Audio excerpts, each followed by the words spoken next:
자, 이번 세션 여러분들은 빅데이터의 시대에 대해서 좀 살펴보도록 하겠습니다. 여러분들은 이제 빅데이터에 대한 이제 전반적 이해 이제 첫 시간이라고 보시면 되는데요.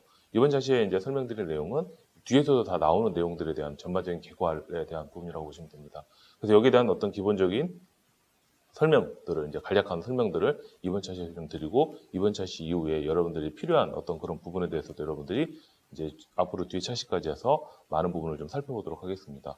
여러분들 이제 빅데이터가 이제 어떻게 보면 등장을 하게 되는지 간단하게 좀 살펴보실 텐데요. 여러분 빅데이터는 용어를 많이 들어보셨죠. 뭐 4차 산업혁명 시대라는 얘기를 좀 많이 하면서 가장 이제 핵심이 되고 있는 그 키워드 자체 중에 하나가 바로 이제 빅데이터라고 보시면 됩니다. 그래서 이런 빅데이터가 그럼 어떻게 등장을 하게 되었는지에 대한 어떤 것을 살펴보실 텐데요. 첫 번째 이제 나오게 된 것은 바로 이겁니다. 이제 ICT의 인프라라고 하는 겁니다. 정보통신 기술의 이제 어떻게 돼요? 인프라 자체가 좀 더 어떻게 돼요? 고도화되고 빨라지고 또는 성숙화되기 시작하면서 어떻게 돼요? 새로운 투자처에 대한 니즈에 대한 증가로 인해서 어떻게 돼요? 여기 보시는 것처럼 새로운 공급 체계와 어떻게 돼요? 시장을 창출할 수 있는 이 기대 자체가 점차 더 어떻게 돼요? 나오게 되면서 일반적으로 이제 어떻게 돼요? 이 빅데이터가 이제 등장을 하게 되었다고 보시면 됩니다. 또한 이제 기업은 어떻게 돼요? 이미 축적된 자산 데이터가 있겠죠. 예를 들면 고객에 대한 데이터, 매출에 대한 데이터, 생산에 대한 데이터, 판매에 대한 데이터, 또는 마케팅 데이터. 그래서 이미 자신들이 가지고 있는 뭐 다양한 어떤 데이터, 축적된 데이터 외에도 어떻게 돼요? 외부 데이터. 이제 어떻게 보면 기업 내부의 데이터 외에 외부 데이터가 있겠죠. 외부 데이터인 SNS. 소셜 네트워크, 이 서비스에 기반한 대규모의 어떤 이런 데이터들이 있으면서 어떻게 돼요? 이 내부 데이터하고 외부 데이터를 어떻게 돼요? 잘 활용을 해서 어떻게 돼요? 기업의 입장에서는 새로운 혁신과 기회를 포착하기 위해서 어떻게 하게 돼요? 그러다 보니까 중요하게 된 것이 바로 이제 빅데이터라고 하는 그 부분이라고 보시면 됩니다. 그래서 과거에 비해서 어떻게 돼요? 특징적으로 중요한 것 자체는 바로 뭐냐면 이런 빅데이터를 우리가 어떻게 활용을 할 것인가에 대한 초점을 많이 맞추고 있는 겁니다. 이제는 어떻게 돼요? 더 이상 새로운 어떤 ICT에 대한 투자, 예를 들면 여러분들 혹시 이 수업을 들으시는 분들 중에서도 혹시 이제 기업에 계신다 또는 생산 라인을 가지고 있는 회사라고 한다면 ERP라는 시스템을 지금 다 도입해서 가지고 계시잖아요. 예를 들면 SAP가 되었던 또는 오라클이 되었던 또는 더존이 되었던 이런 ERP에 대한 어떤 시스템을 가지고 있는데 아시겠지만 초창기에는 ERP를 A라는 기업만 도입을 했어요. 도입을 하게 되면 그것만 가지고도 어떻게 돼요? 경쟁 우위라든지 이런 것들을 충분히 가지고 있고 차별화된 어떤 전략을 취할 수가 있었습니다. 그렇지만 이제는 어떻게 돼요? ERP라고 하는 것이 웬만한 기업들은 다 도입을 하고 있잖아요. 그러니까 단순하게 이런 IT 또는 ICT에 대한 어떤 이런 시스템들을 도입한다고 해서 새로운 혁신이라든지 어떤 성장이라든지 이런 발판을 마련하기는 상당히 어렵다라고 하는 그런 부분들입니다. 그러니까 뭐 어떻게 돼요? 이제는 우리가 기존에 가지고 있던 이 데이터를 어떻게 돼요? 잘 활용하는 쪽에 포커스를 맞췄던 부분이 바로 이제 데이터 마이닝. 또 다른 말로는 정형 데이터 마이닝이라고 보시면 되고 이제 여기서 말씀드린 이제 외부 데이터, 이제 비정형이겠죠. 이런 어떻게 돼? 비정형 데이터들이 많이 생성되면서 이런 비정형 데이터를 우리가 어떻게 활용할 것인가에 대한 것들을 초점을 맞춰서 결국 이것을 잘 활용하게 되면 어떻게 돼요? 우리 기업 입장에서는 새로운 어떤 혁신이라든지 기회를 포착을 할 수가 있다라고 하는 그런 부분들입니다. 그래서 이제 21세기 원유로서 중요한 어떤 IC 트렌드 중에 하나가 이제 빅데이터라고 하는 건데요. 뒤에서도 다시 설명드리긴 하겠지만 이 빅데이터라고 하는 자체가 새롭게 어떻게 돼요? 21세기에서는 원유의 어떤 역할을 취한다고 보시면 됩니다. 여러분 아시겠지만 지금 중동이라는 국가 자체가 어떻게 돼요? 이 부를 많이 이루고 있고 어떤 세계 시장의 어떤 질서나 이런 것들을 약간 어떻게 돼요? 많이 기여를 하고 있는 그런 부분들이 있잖아요. 그러니까 자기들이 부를 창출할 수 있었던 배경 중에 하나 자체가 바로 뭐예요? 이 석유라고 하는 겁니다. 그러니까 원유겠죠. 그러니까 마찬가지로 21세기에서 어떻게 원유 데이터라고 하는 자체는 21세기에서 어떻게 새로운 어떤 원유로서의 역할을 담당을 하게 될 것이다라고 하는 겁니다. 이 IDC에 따르면 향후 빅데이터의 시장과 빅데이터에 대한 수요는 급증할 것이 예측하고 있습니다. 현재도 이렇게 해서 어떻게 돼요? 점차 이렇게 급증하고 있는 그런 어떤 트렌드의 어떤 그런 것들을 보여주고 있다고 보시면 됩니다. 또한 이 ENC하고 IDC에 따르면 전 세계 어떤 데이터의 양은 2013년에는요 4.4 기가바이트라고 보시면 됩니다. 그런데 2020년이 되면서 어떻게 돼요? 44조의 어떤 기가바이트에 달할 것으로 이렇게 전망을 하고 있습니다. 또한 최근에 어떤 10년 사이 여러분 아시겠지만 많은 어떤 이 디지털 데이터가 폭증하고 있는 현상을 많이 겪게 될 것입니다. 여러분 같은 경우는 지금 예를 들면 페이스북 또는 트위터 또는 뭐 인스타그램 또는 핀터레스트라고 하는 또 블로그라든지 이런 데이터들을 언제 많이 활용하셨어요? 물론 블로그라고 하는 자체는 예전부터 있었고 뭐 카페라든지 이런 어떤 커뮤니티에 대한 것들은 예전부터 있었습니다. 국내에도. 근데 어떻게 돼요? 페이스북 이제 우리가 이제 이 강의를 들으시는 분들 중에서 이 수업을 들으시는 분들 중에서 혹시라도 이제 싸이월드 혹시 활용해 보셨나요? 싸이월드라든지 이런 것들을 보시면 어떻게 돼요? 다모임이라든지 이런 그 커뮤니티들이 있었잖아요. 그런 것들도 어떻게 보면 하나의 SNS의 유형이었다고 보시면 되죠. 그렇지만 스마트폰에 어떻게 돼요? 등장으로 인해서 어떻게 돼요? 우리가 보면 페이스북이라든지 트위터 이런 것들 또는 최근에 인스타그램도 많이 활용하죠. 이런 것들이 되면서 어떻게 돼요? 데이터 양은 상당히 많은 부분에 폭증을 하고 있다라고 보시면 됩니다. 제가 지금 폰을 좀 가지고 있는데 이 폰을 보여드리는 목적이 바로 뭐냐면 이걸 보여드리려고 하는 겁니다. 인스타그램이라는 걸 보여드리려고 하는 겁니다.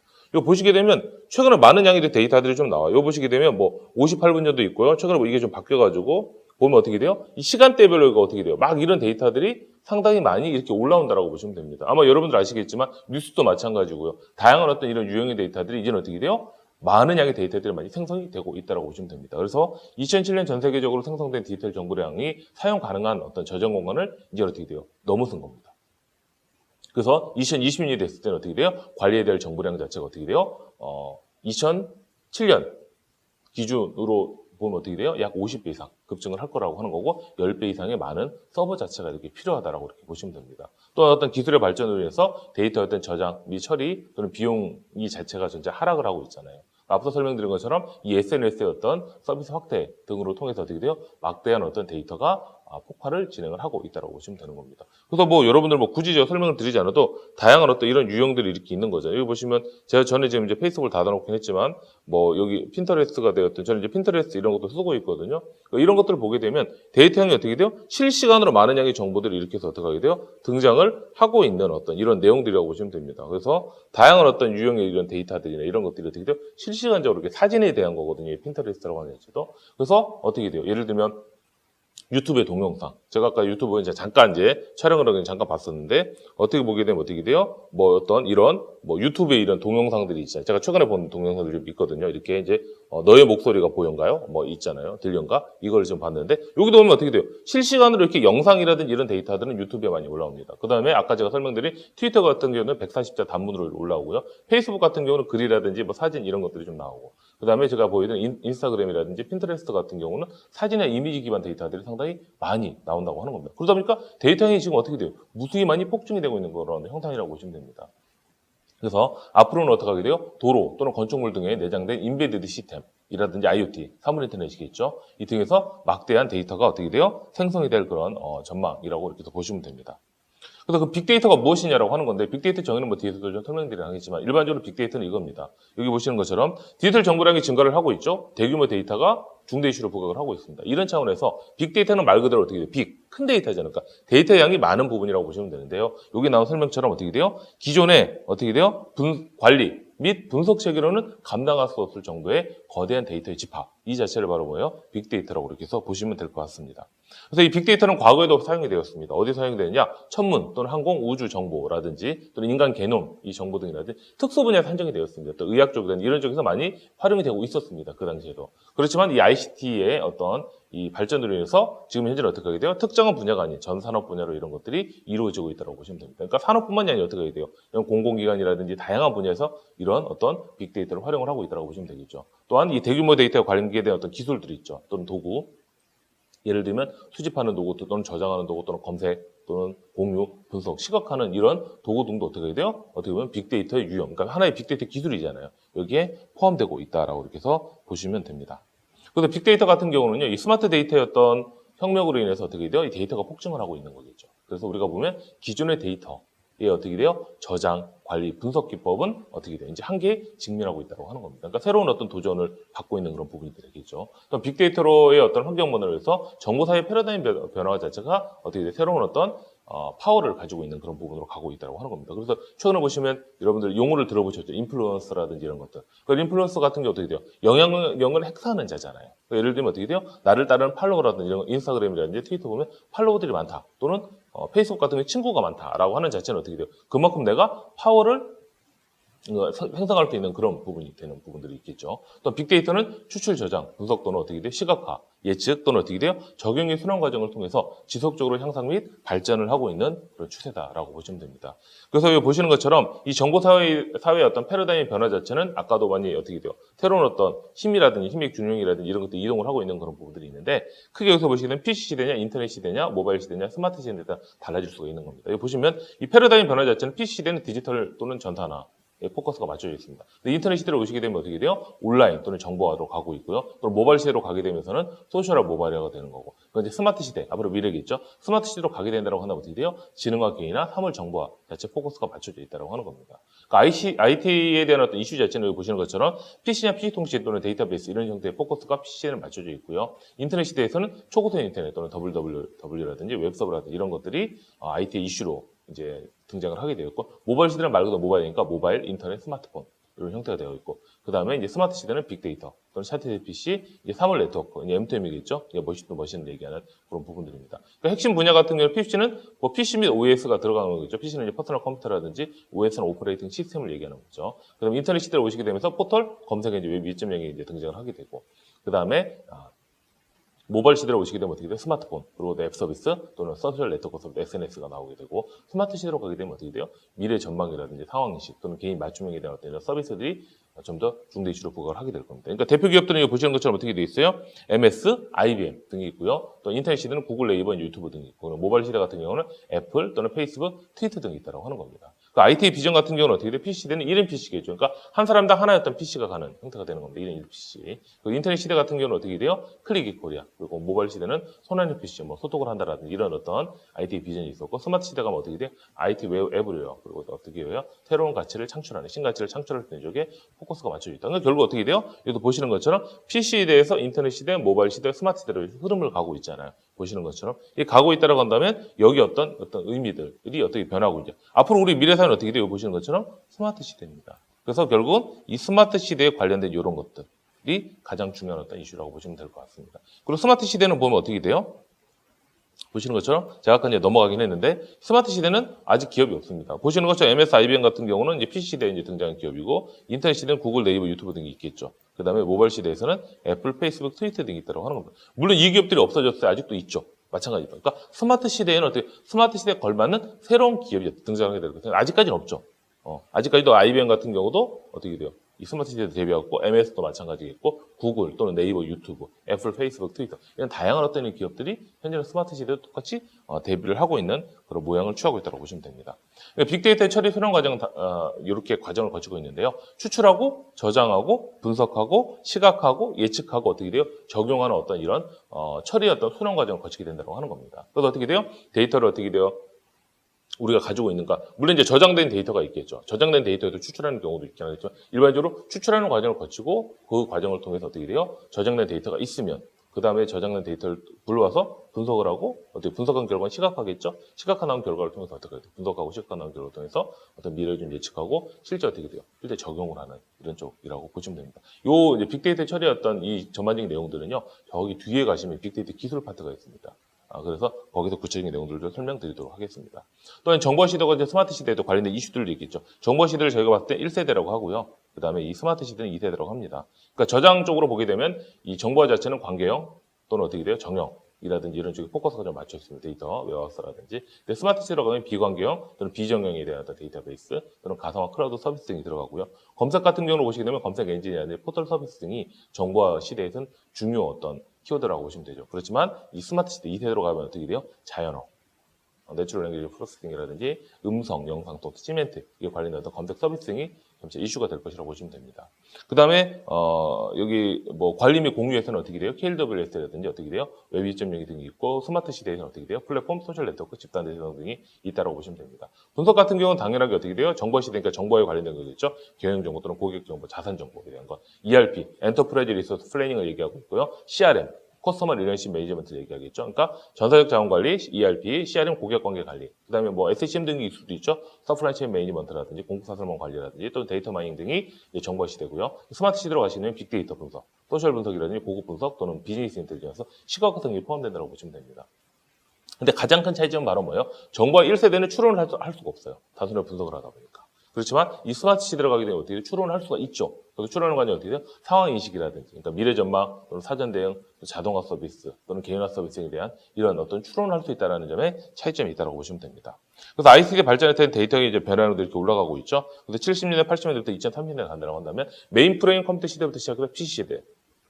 그리고 인터넷, 모바일 시대 가고 있고요. 현재는 어떻게 하게 돼요? 이 빅데이터 시대가 도래했다고 나와 있죠. 그래서 어떻게 돼요? 저희가 빅데이터라는 용어 자체를 2013년, 4년, 5년에 이제 많이 얘기하고, 최근에 좀 많이 좀 더 얘기하고 있지만, 2003년, 13년, 그리고 14년에 많이 얘기를 하고 있던 거죠. 그러니까 이게 나온 시절에 어떻게 SNS라든지 모바일 용어, 최근에는 어떻게 돼요? AR, VR, 증강, 그러니까 이제 가상현실에 대한 것들 얘기하고 있고, 뭐 최근에 이제 IoT 얘기도 하고 있죠. 그러니까 현재 나오고 있는 용어 완벽하게 어떻게 적용이 되어 있지는 않겠지만 인공지능 기법들도 많이 이렇게 나오고 있는 겁니다. 결국 어떻게 돼요? 이 시간의 흐름에 따라 디지털 정보의 충의 자체는 어떻게 돼요? 점차적 증가를 하게 될 것이다라는 것을 보여주는 이 그래프라고 보시면 됩니다. 또는 어떻게 돼요? 이 데이터 규모, 유형 그리고 특성을 보시게 되면 당연히 특성 먼저 볼까요? 특성은 어떻게 돼요? 과거는 약간 구조합니다. 스트럭처합니다. 그렇지만 어떻게 돼요? 약간은 이제 언스트럭처가 되겠죠. 미래를 가시게 되면. 왜냐하면 다양해지고 복잡해지고 약간 소셜적인 어떤 특성을 가지고 있고요. 결국 어떻게 돼요? 이 리얼타임 형태로 해서 이런 데이터들을 반영을 해야 된다라든지 또는 현실성을 직시해야 되는 이런 부분들도 있습니다. 데이터 용어들은 이제 정형 데이터겠죠? 스트럭처니까. 그리고 다양성 복잡은 비정형, 언스트럭처겠죠. 그리고 앞으로 미래를 가게 되면 어떻게 돼요? 사물 정보, 인지 정보라든지 이런 쪽에 포커스가 많이 맞춰지게 될 거라고 하는 겁니다. 데이터 규모 자체는 어떻게 돼요? 엑사바이트에서 제타바이트. 그리고 어떻게 돼요? 앞으로는 어떻게 제타바이트 시대가 좀 더 본격화될 것이다 하는 겁니다. 만약에 현재가 지금 2020년이라는 가정을 한번 해보면 어떻게 돼요? 이제부터 제타바이트가 좀 더 어떻게 돼요? 본격화되고 있는 그런 추세가 될 것이다 라고 이렇게 보시면 됩니다. 그러니까 ICT 발전에 따른 데이터 변화량도 보시게 되면 전 세계 정보량은 증가하는 추이를 보이고 있다고 앞서 설명드렸었죠. 그래서 2014년에 전 세계 디지털 정보량이 약 1.82 제타바이트라고 보시면 됩니다. 1.82 제타바이트는 대단해요. 1.8조 기가바이트예요. 그러니까 예를 들면 어떻게 되면 2천억 개 이상의 고화질 영화 자체를 4,700만 년 동안 시청할 수 있는 정보량이라고 하는 겁니다. 예를 들면 어떻게 돼요? 저희가 지금부터 본다고 해도 평생 봐도 지금 어떻게 돼요? 이 정보량을 다 볼 수가 없는 형태라고 하는 거죠. 예를 들면 유튜브 같은 경우도 마찬가지예요. 여러분들이 지금부터 만약에 내가 지금 1살이다. 제가 어리다라고 해서 1살부터 볼 수 있긴 하겠지만 1살부터 내가 100살까지 타는데 100년 동안 본다고 하더라도 유튜브에 올라온 영상을 다 볼 수가 없다라고 하는 겁니다. 그만큼 많은 양의 데이터들이 생성되어 있다고 하는 겁니다. 또 2020년에 관리해야 될 데이터 양은 약 50배 이상 증가를 해서 어떻게 돼요? 약 90 제타바이트죠. 90조 기가바이트가 된다고 하는 겁니다. 그리고 IDC에 따르면 2018년 약 33 제타바이트에서 약 175 제타바이트로 어떻게 돼요? 연평균 어떻게 돼요? 61% 이상 자체가 어떻게 돼요? 증가를 하게 될 것이라고 어떻게 돼요? 전망을 하였습니다. 그러니까 앞으로 미래를 가게 되면 어떻게 돼요? 그만큼 많은 양의 데이터들이 더 많이 생성이 될 가능성이 높다라고 이렇게 해서 보시면 되겠죠. 빅데이터 시장 동향을 보시게 되면 빅데이터에 대한 시장 매출을 보시겠어요. 간단하게. 보시면 2018년에 약간 420억 달러 정도 됐습니다. 근데 2027년이 되면 어떻게 돼요? 1,030억 달러로 연간 약 10.48%의 성장률을 가지고 있다. 그러니까 빅데이터 시장 자체도 점차 더 어떻게 돼요? 증가를 하게 될 것이라고 하는 거고요. 그럼 빅데이터 애플리케이션 시장에 대한 어떤 것하고 그리고 분석 시장에 대한 것들도 보시면 2018년에 약 50억 달러 규모인데 2026년이 되면 약 194억 달러에 이를 것으로 이렇게 해서 전망을 하고 있습니다. 또 빅데이터 시장에 대한 전망 등도 앞서 설명도 보시는 거랑 똑같죠. 그래서 2011년부터 2026년을 보시게 되면 어떻게 돼요? 점차 이 그래프를 보시게 되면 우상향하고 이제 점차 증가를 하고 있다고 하는 겁니다. 그만큼 어떻게 돼요? 세계의 빅데이터 시장도 어떻게 점차 증가를 하게 될 것이고 국내의 빅데이터 시장도 어떻게 돼요? 점차 이렇게 증가를 하게 될 것이다. 왜냐하면 아시겠지만 여러분 인공지능하고 이런 부분은 인공지능이 머신러닝과 딥러닝을 활용한다고 하잖아요. 가장 중요한 것이 데이터를 학습시키는 거거든요. 그러니까 결국은 뭐예요? 빅데이터가 이 인공지능에서 가장 중요한 어떤 핵심적인 어떤 역할을 담당하게 될 것이다라고 이렇게 보시면 됩니다. 또 국내 빅데이터 시장 규모도 보시는 것처럼 어떻게 돼요? 서비스, 소프트웨어, 하드웨어 이렇게 나눠졌죠. 어떻게 돼요? 전반적으로 차지하는 건 서비스 파트가 상당히 많이 있죠. 파란색 부분이. 근데 어떻게 돼도 점차 증가를 하고 있고 마찬가지로 소프트웨어도 증가를 하고 있고 하드웨어도 증가를 하고 있는 그런 부분이라고 보시면 됩니다. 그리고 이제 맥킨지의 어떤 2011년 보고서에 따르면 산업별 빅데이터를 활용한 효과가 극대화되도록 예상을 하고 있습니다. 그러니까 예를 들면 미국 의료산업에서 빅데이터를 만약 활용한다고 가정을 하면요. 매년 약 3,300억 달러의 어떤 가치를 창출할 수 있다고 하는 겁니다. 이것은 뭐냐면 우리가 이제 약간 수치상으로는 좀 이해가 안 되잖아요. 여기 보시면 예를 보면 연간 스페인이 있죠. 그러니까 스페인에서 연간 이 의료비 지출액이 약 2배라고 하는 겁니다. 그만큼 많은 양의 어떤 가치를 얻을 수 있다고 하는 거고요. 또 유럽 공공 분야에서 만약 빅데이터를 활용한다라고 한다면 약 2,500 유로의 어떤 절감 효과가 있다고 합니다. 이것도 마찬가지로 보시게 되면 그리스의 GDP와 같은 규모라고 합니다. 상당히 많은 어떻게 돼요? 이 금액 자체를 우리가 충분히 어떻게 돼요? 가치 자체를 얻을 수 있다라고 하는 이런 부분이라고 보시면 됩니다.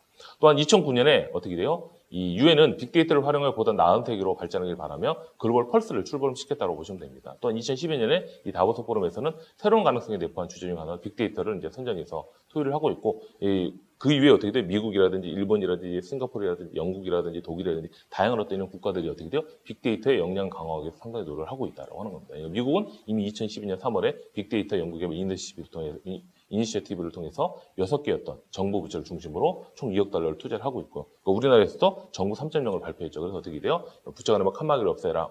중요한 것은 뭐냐면 이 공공정보, 그러니까 정부가 가지고 있는 정보 자체를 적극적으로 개방하고 공유를 하라라고 하는 겁니다. 왜냐하면 이런 것들을 잘 활용을 하면 결국 어떻게 돼요? 새로운 어떤 일자리를 창출할 수 있고, 어떻게 보면 새로운 어떤 창조적인 경제를 좀 이룩할 수 있고, 결국 어떻게 돼요? 경제 성장을 충분히 이룩할 수 있는 이런 부분들이기 때문에 어떻게 돼요? 이 한국에서도 어떻게 돼요?